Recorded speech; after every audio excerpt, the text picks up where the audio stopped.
Hello students, how are you guys doing? Today we're going to go over lesson 7.6 and 7.8. So these are three lessons in one. And the reason we're doing this is because school is almost over. So here we go. Today you guys are going to learn how to rewrite quadratic expressions in factored form. So factored form is our main theme for today. Here are the learning targets. There are 1, 2, 3, 4, 5 learning targets. You can go ahead and press pause on this video if you want to read the learning targets, but the main idea is basically making quadratic expressions in factored form. That's the main idea. Okay, so moving on to the next. So here, I want to explain a couple of things before we get started. So what we have learned so far is we have learned how to go from a standard form to a factored form. And now we learn how to multiply these factored form expressions by using the area model. And what we learn how to do is we learn that up here we're going to put x plus 2, and over here on the side we're going to put x plus 5. And in order for us to be able to find the standard form given this factored form expression, we multiply. So we multiply x times x to get x squared. We multiply x times 2 to get 2x. We multiply 5 times x to get 5x. And then finally we multiply 5 times 2 to get 10. Once we have multiplied those out, what we learn to do is we learn to add the terms in the center. So we drop down this x squared. We add 5x plus 2x and we get 7x. And then this last constant term, we just bring it down like this. So this equation here, or this expression, is in factored form, and this expression is in standard form. Now, what I want you all to do is to look at this side now. The difference between this factored form expression and this factored form expression is I changed the sign. So here I have x plus 2 times x plus 5, and over here I have x minus 2 times x minus 5. So we're going to do the same process for multiplying. We're going to put x minus 2 up here. We're going to put x minus 5 over here on the side, and now we're going to multiply. So x times x equals to x squared. X times negative 2 equals to negative 2x. And then negative 5 times x equals to negative 5x. And then negative 5 times negative 2 is equal to negative 10. So we continue combining the center terms in this process. We drop down the x squared. Negative 5x minus 2x becomes negative 7x. And then we have a minus, a negative times a negative is a positive. That's my fault. And then we have plus 10. Okay, so this is our standard form for this factored form here. Now, what I want you all to answer is, what do you notice about the factor form and the standard form for each example here? And then what do you wonder? Go ahead and type in your answers now. Okay, cool. So things that you should have wondered is, well, look, here in this factor form, we have a plus and a plus. So what we ended up getting was a positive 7x here, right? Over here, we have a minus, and what we ended up getting was a negative 7x here. Okay, something else that you could have also mentioned is if we were to add 2 plus 5, we would get 7. And then negative 2 minus 5 equals to negative 7. One more thing you could have mentioned also is, well, 2 times 5 is equal to 10, and then negative 2 times negative 5 is equal to negative 10. So those are things that you should have noticed or wondered, or you could have wondered how do these signs, change the signs on the standard form over here. All right, so now that you had an opportunity to do that, let's get into a couple of main ideas. So factored form to standard form. Now we've learned that if I want this factor form to become a standard form like this, we would have to multiply, right? So the x plus 3 goes outside, so x plus 3 goes outside of the box. The x plus 4 goes over here on the side of the box. And then we find the area by multiplying, so x times x, and we get another color. So then we get x times x equals x squared. X times 3 is 3x. 4 times x is 4x, and then finally 4 times 3 is 12. And then remember that we add the terms in the middle, and we end up getting x squared plus 4 plus 3 equals 7x, and then plus 12, right?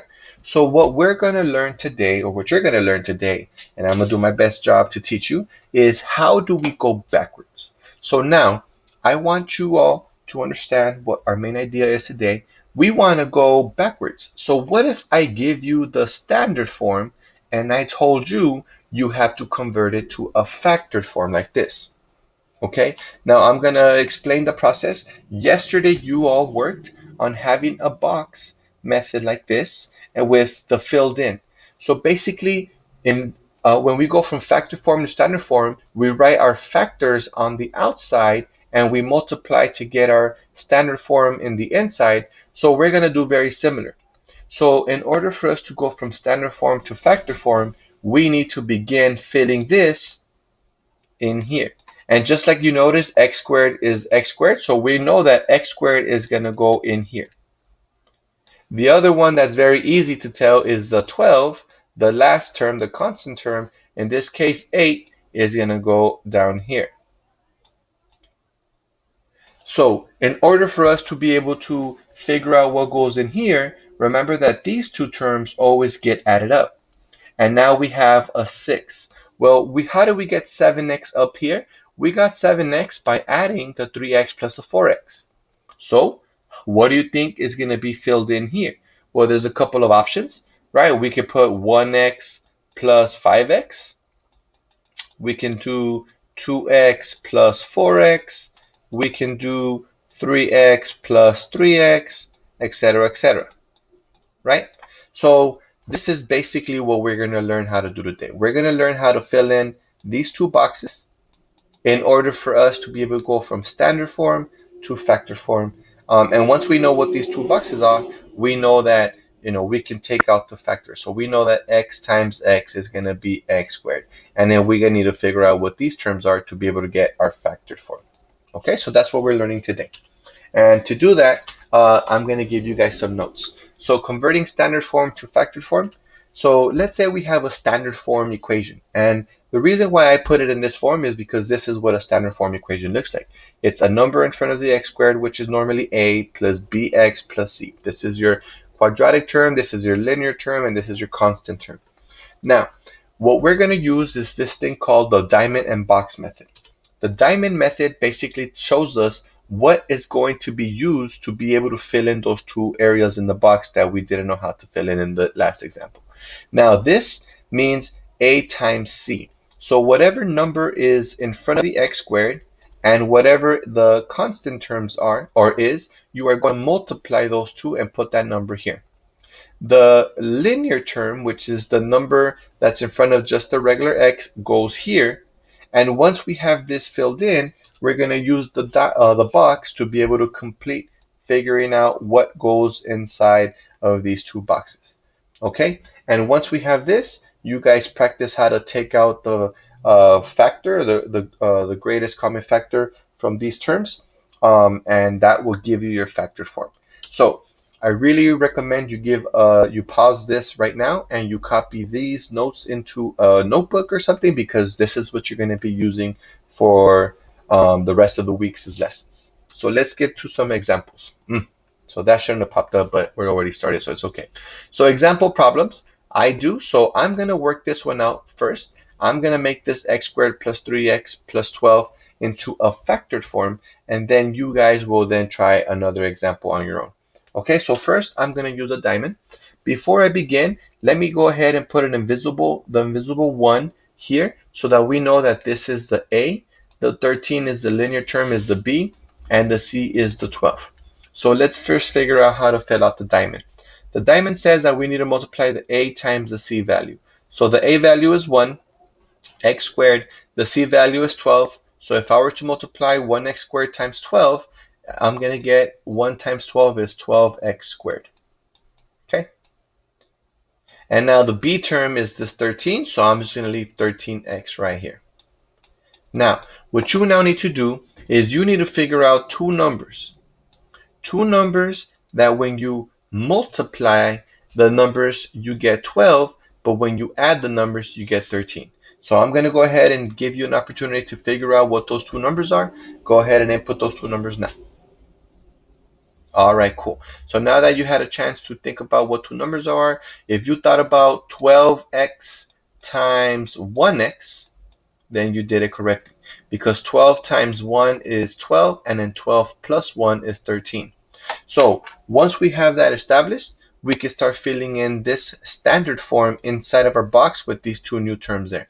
So the x squared goes in here, the constant term 12 goes down here, and the broken down numbers that we use with the diamond go here. So 12x goes here, and then 1x goes here. So now what we need to do is we need to practice or do what you did yesterday. So what gives us x squared? What's the greatest common, or what's the common factor between the x squared and the 12x? Well, we know that x times x is going to give us x squared. So if this is an x and our answer here is 12x, what does this number have to be? This number has to be 12. Okay, and since it's a positive, we're going to put a positive 12. Now, if this term outside of the box is an x and we want a 1x, what does this term have to be? This has to be a 1. And since this one is a positive, I'm going to put a plus in front of it. Now, to verify your answer, to verify if you did this correctly, we just basically have to multiply what's 1 times 12. If you get the number that you multiply those two here, so 12, you did it correctly. So your factors, your final answer for this problem are going to be these two terms here, x plus 12, parentheses, x plus 1. And that is your factored form of this standard form equation. Okay, so now that I did that example, you are going to do the same thing. Here's an example for you. I have the diamond in the box here for you so that you can use it. Go ahead and input your answer now. All right, cool. So now that you guys had a chance to do this, I'm gonna work this out very quickly. So there's an invisible 1 here. This is A, this is B, this is C. So 1 times 12 is 12x squared. And then the B term, the linear term, is negative 7x. So you need to think about two numbers that multiply and give you 12, but when they add up to negative 7. So we know that 4x times 3x is equal to 12x squared. But we want this 4 and this 3 to add to a negative 12, to a negative 7. That means they both have to be negatives. Okay, so now we begin filling in our standard form in here. So the x squared term goes there, the 12 goes here.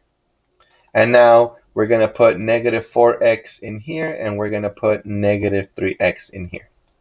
And once we do that, we already know that x times x is x squared. X times what gives us negative 4x? So that is negative 4. X times what gives us negative 3? That's negative 3.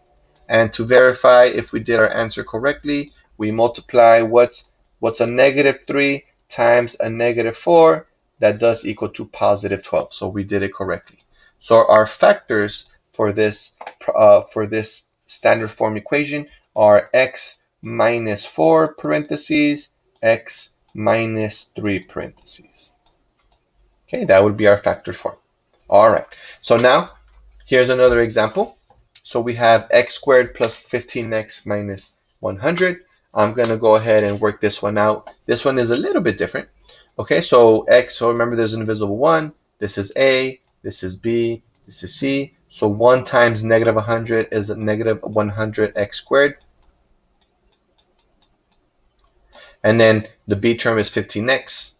So now we need to think about two numbers that give us 100 when you multiply them, but when you add or subtract them, they give you 15. And the two numbers that give us 100 would be 20x times 5x, right? And now, since we want a negative 100x squared and we want a positive 15x when we add, that means that the bigger number has to be positive. That means the smaller number has to be negative. So 20x times negative 5x will be negative 100x squared. 20x minus 5x equals to 15x. And now we can begin filling in our standard form inside of our box. So the x squared quadratic term goes here, the constant term goes there, and these two numbers go here. So 20x goes in here, and then negative 5x goes in here. And by now you should kind of have an idea. So what terms give us x squared? So we know x times x gives us x squared. X times what gives us 20x? That'll be a 20. X times what gives us a negative 5x? That's negative 5. And then to verify if we did this correctly, well, is negative 5 times positive 20 negative 100? The answer is yes. So now that we did that, we can write our factors as this is a plus. So it would be x plus 20 parentheses x minus 5. Okay, so now that I did this example, go ahead and you try this example on your own. Go ahead and input your answer now. All right, cool. So now that you guys had a chance to do that, let me just go ahead and put our answer. So this would be negative 30x squared. This would be a negative 7x. So two numbers that multiply and give us 30, but we'll add or subtract to 7. That's 10x and then 3x. And now we want a negative 7 as our answer. That means the big number has to be the negative. So negative 10x plus 3x equals to negative 7x. So we begin to fill out our quadratic term and our constant term. And then the two terms that we just found right now, the negative 10x and the positive 3x, go here. So we get x times x is x squared. X times negative 10 is negative 10x. X times 3 is 3x. And to verify, 3 times negative 10 is negative 30. So we did it correctly. So our factors are x minus 10 and x plus 3.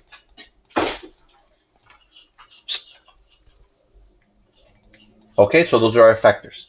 All right, so now we have a couple more examples.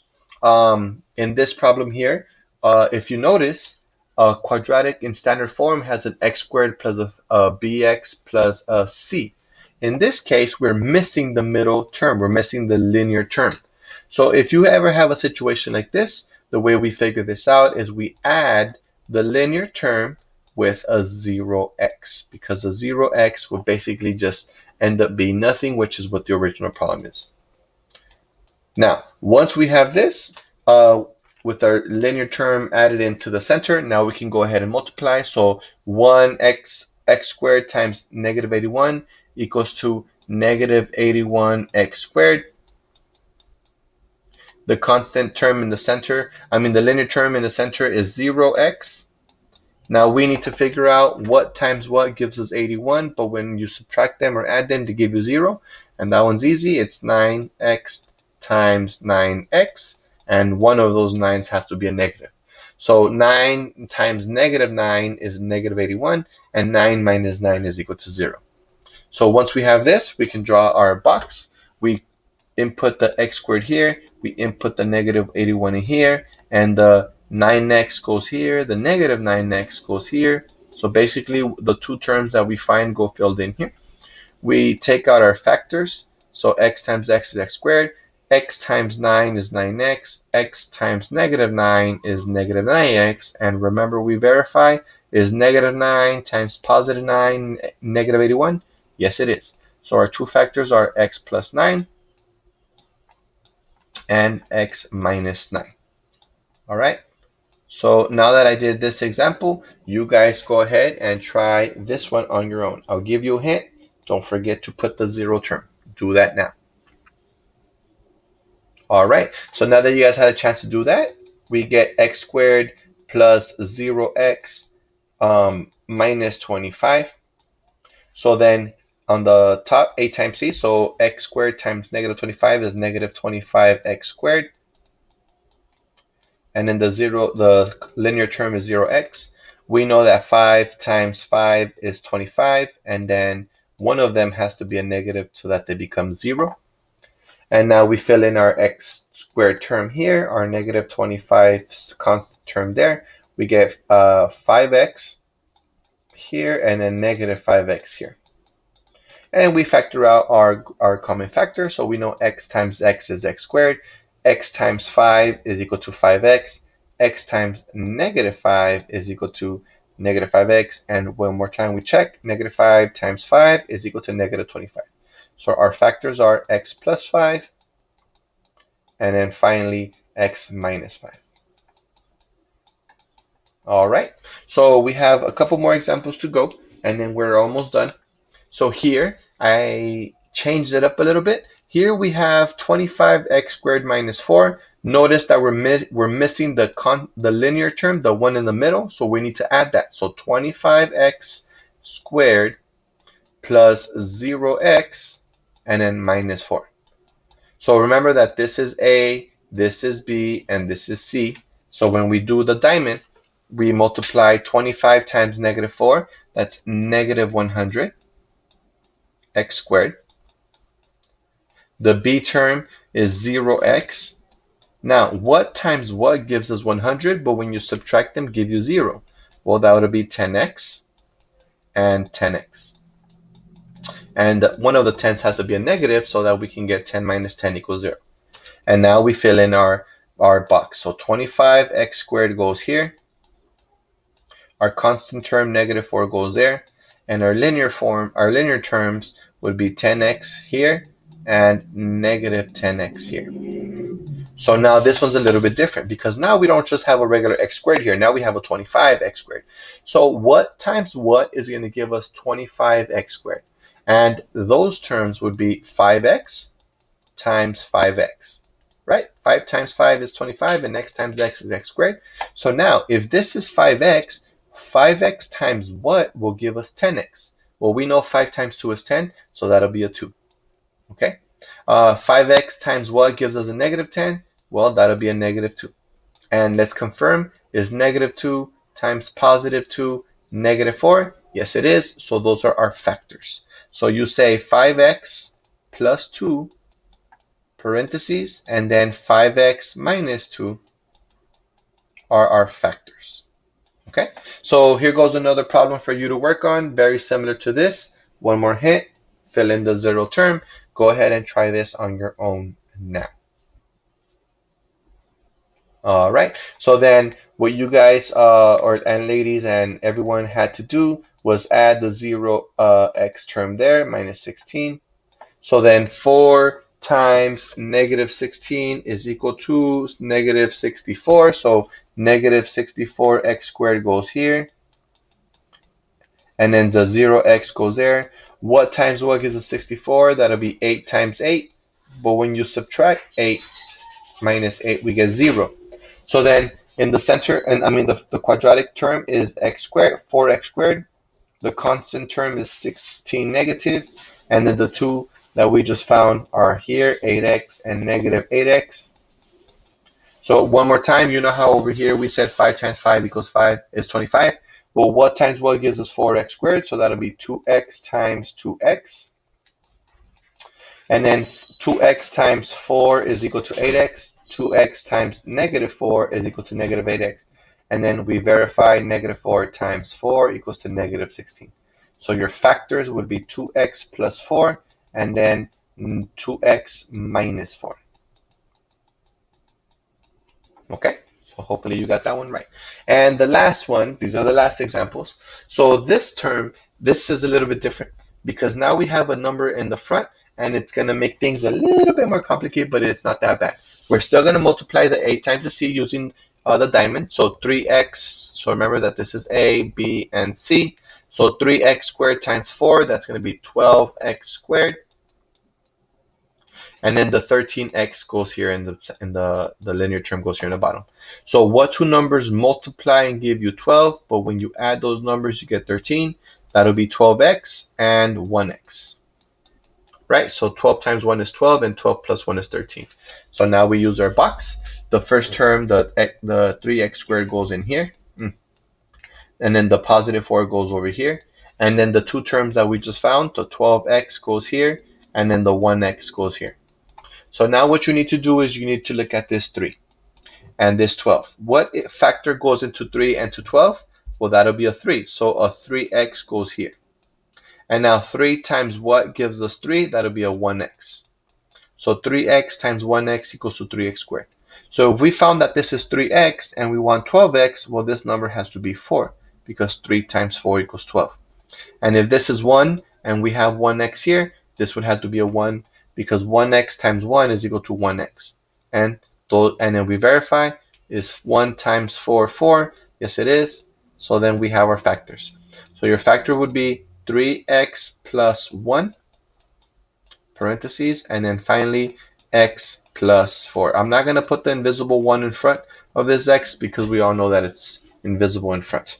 Okay, so this one was a little bit more complicated just because we had a number in front of the x squared. So go ahead and try this one on your own. Go ahead and do that now.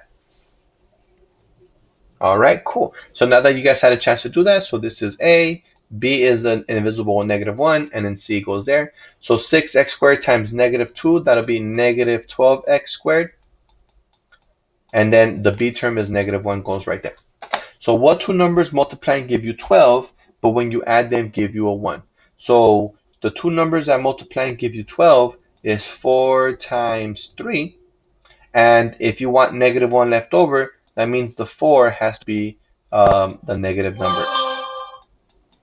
Okay, so now we are going to drop down this 6x squared here and a -2, the constant term there. And the two terms that we just found, the -4x goes here, and then the 3x goes here. So now this is the one, this is a little bit trickier. So let's look at this 6 and look at this 4 and look at this 3. So what are my factors of 6? My factors of 6 would be 2 times 3. What are my factors of 4? 2 times 2. And then in this one is 3 times 1. So notice that the 3's are lined up in this direction. So that means our factor would be a 3x here. And the 2's are lined up in this direction. So a 2x would go here. So 2x times 3x is equal to 6x squared. And once you figure out how to split this first term, all the other ones are very easy. So 2x times what is going to be -4? That's going to be -2. And then 3x times what would be 3x? That's going to be 1. And those are your factors, and you're done. So your factors would be 3x minus 2 parentheses, and then 2x plus 1 close parentheses. Okay? And those were all your examples. Okay, so now that we did those examples, make sure you look at your notes. Hopefully you wrote some of these examples down. Use these to complete your code down. Your code down is in Schoology. Good luck with that. As usual, you guys are awesome. And make sure that you guys are working hard on keeping your grades up and doing your best on these code downs. All right, with that being said, take care. And hopefully we can see you guys soon. Adios.